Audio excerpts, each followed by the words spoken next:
안녕하십니까? 2025년 5월 30일 금요일 인도네시아 헤드라인 시작합니다. 첫 번째 소식입니다. 중국의 리창 국무원 총리는 25일 인도네시아를 방문해 프라보워 수비안토 대통령과 회담을 갖고 양국 간 경제 협력을 포함한 다방면의 전략적 협력 강화를 약속했습니다.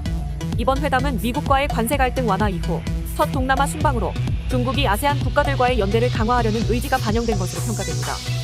리 총리는 전 세계적으로 보호주의가 확산되는 상황 속에서 다자주의와 자유무역 수호가 중요하다며 중국은 인도네시아를 포함한 개발도상국들과 협력해 포용적 세계화를 추구할 준비가 돼 있다고 강조했습니다. 이에 프라보워 대통령도 중국과 포괄적 전략 동반자 관계를 더욱 공고히 하겠다고 화답했습니다. 양국은 이번 정상회담을 계기로 총 12건의 협정과 양해각서를 체결했습니다. 여기에는 양국 통화 결제 시스템 구축을 위한 중앙은행 간 협약과 양국 국부펀드 간의 투자 협정이 포함되었으며 보건, 농산물, 무역, 인프라 등 다양한 분야에 걸친 협력 방안이 담겼습니다. 참고로 중국은 인도네시아의 최대 교역국이자 인프라 자원개발 분야의 주요 투자국으로 양국 간 전략적 협력이 더욱 확대될 전망입니다. 다음 소식입니다.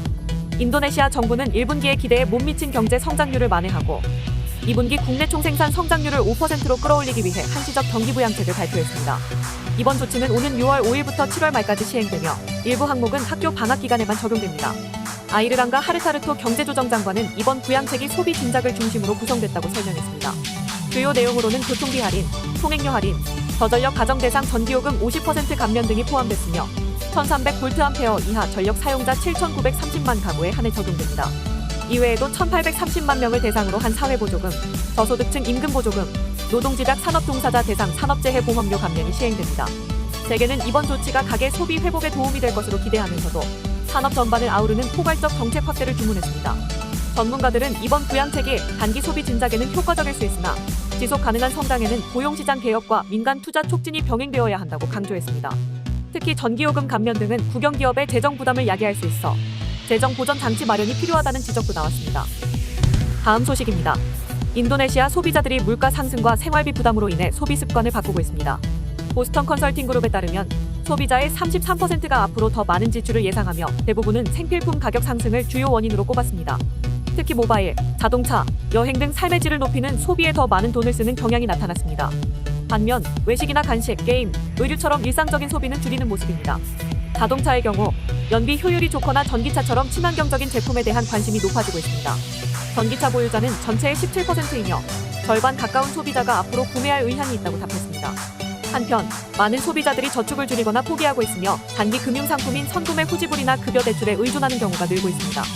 이는 생활비 부담을 줄이기 위한 방편이지만 재정적 위험도 함께 커지고 있습니다.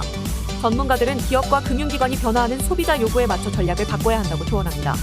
특히 디지털 금융 서비스와 개인 맞춤형 경험을 제공하는 것이 중요하며 자리아 금융 확대와 지역 확장도 새로운 기회가 될 수 있다고 강조했습니다. 다음 소식입니다. 인도네시아 국가경제위원회 루훗 빈사르 판자이탄 위원장이 자카르타, 수라바야 고속철도 사업을 대통령령 제정 후 본격적으로 추진할 계획이라고 밝혔습니다. 현재 사업이 지연된 이유는 관련 대통령령이 마련되지 않았기 때문이며 규정이 완료되면 중국과의 공동 타당성 조사가 즉시 시작될 예정이라고 전했습니다. 정부는 이번 사업을 자카르타 반둥 고속철의 시행착오를 반영해 개선된 방식으로 추진할 예정입니다. 특히 이번 고속철도는 자카르타, 수라바야 간 이동시간을 기존 10시간에서 약 3시간 30분으로 단축하고 보다 저렴한 요금 체계를 도입하는 것을 목표로 하고 있습니다. 고속철 외에도 정부는 중속열차 등 다양한 철도 대안을 검토하고 있으며 국가 예산에 부담을 주지 않는 방식으로 진행하겠다는 방침입니다. 전동차는 국영철도 차량 제조사, 인카가 주도해 국내 생산하고 필요시 일부는 수입도 고려됩니다. 현재 고속철 노선은 남부, 중부, 북부의 3가지 경로에 대한 사전 타당성 조사가 예정돼 있으며 민간 투자 유치와 시장 수요를 종합적으로 고려해 최종 노선과 추진 방식이 결정될 전망입니다. 다음 소식입니다. 자카르타 주정부는 남부 자카르타의 상업중심지 블로겜을 블로겜 허브로 새롭게 탈바꿈시키고 이를 24시간 운영되는 경제 거점으로 육성하겠다는 계획을 발표했습니다. 프라모노 아눔주 지사는 지난 주말 공식 브랜드를 공개하며 교통 중심 개발 기반의 인프라 개선을 주요 내용으로 하는 대규모 재정비 프로젝트를 본격 시작했습니다. 이번 사업은 대중교통 접근성을 높이고 보행 인프라를 정비해 시민들의 이동 편의성과 접근성을 강화하는 데 중점을 두고 있습니다. 블로겜은 1968년부터 상업지구로 지정된 지역으로 시는 트란스 자보데타백 버스 노선을 통해 블로겜과 반튼주의 알람수트라, 까뽁 등을 연결하는 교통망 확장을 추진 중입니다. 이와 함께 블로겜 주변 공원과의 연결성을 강화하고 지하 통로를 리모델링해 푸드코트와 전시공간 등으로 세단장했습니다.